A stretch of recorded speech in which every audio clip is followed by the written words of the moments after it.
দেশ বিরোধী কাজ করে, কিন্তু সেখানে তো সে দেশ বিরোধী কোনো কাজ করে না, তাকে মিথ্যা মামলায় জড়ানো হয়েছে।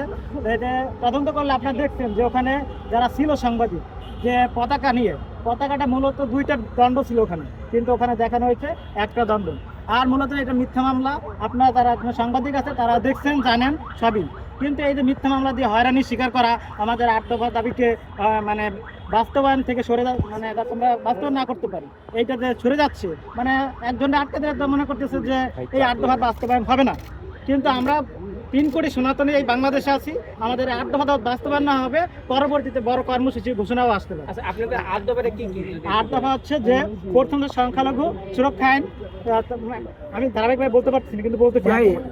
তারপর হচ্ছে যারা যে হামলায় আক্রমণ হয়েছে তাদেরকে সুরক্ষা দিতে হবে, ট্রাইব্যুনাল গঠন করতে হবে, আমাদের পালি শিক্ষা বোর্ড এইগুলোকে উন্নয়ন করতে হবে।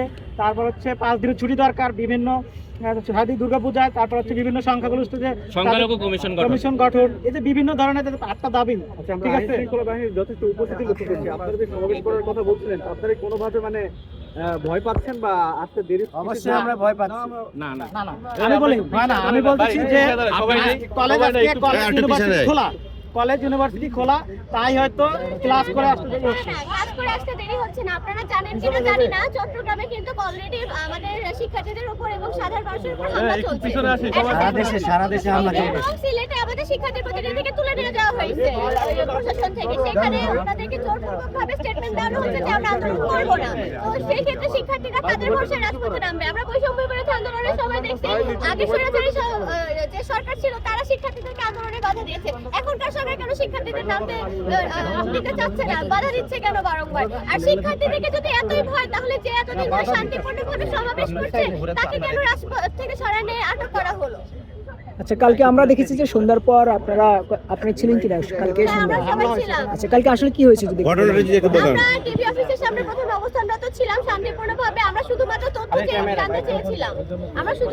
জানতে চেয়েছিলাম যে হচ্ছে চিন্ময় ব্রহ্মচারী প্রভু ওখানে আছেন কিনা, উনি ঠিক আছেন কিনা। কারণ বিগত বেশ কিছু সমাবেশের কারণে ওনার কোনো জায়গায় যেহেতু হচ্ছে যাতায়াত চলছিল, তো ওনার শারীরিক একটা অসুস্থতার ব্যাপার ছিল, পাশাপাশি ওনাকে আচমকা ডিবি পরিচয় দিয়ে তুলে দেওয়া হয়েছে। কোনো ধরনের কাগজপত্র বা অফিসিয়াল কোনো ডকুমেন্টস আমাদেরকে দেখানো হয় নাই। তাই কিসের ভিত্তিতে ওনাকে আটক করা হয়েছে নাকি ওনাকে জাস্ট ইন্টারোগেশনের জন্য আনা হয়েছে, আমাদেরকে কিছুই জানানো হয় নাই প্রথমে।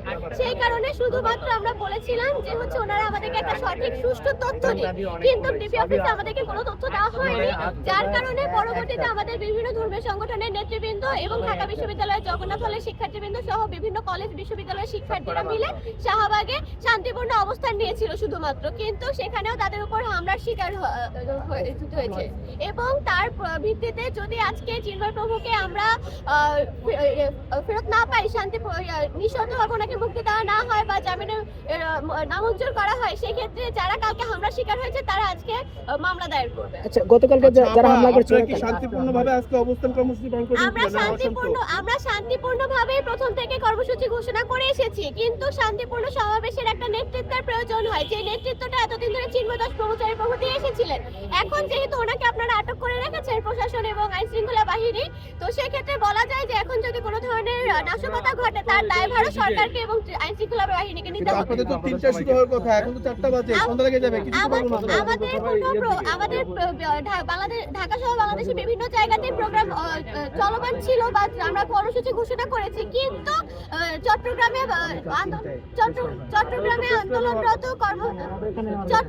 আন্দোলনরত সাধারণ জনতার উপর, শিক্ষার্থীদের উপর হামলা হয়েছে এবং তার রক্তারক্তির ঘটনা ঘটেছে, বোমা হামলা পর্যন্ত হয়েছে। পাশাপাশি সিলেটের আমাদের শিক্ষার্থী প্রতিনিধিদেরকে তুলে নিয়ে যাওয়া হয়েছে।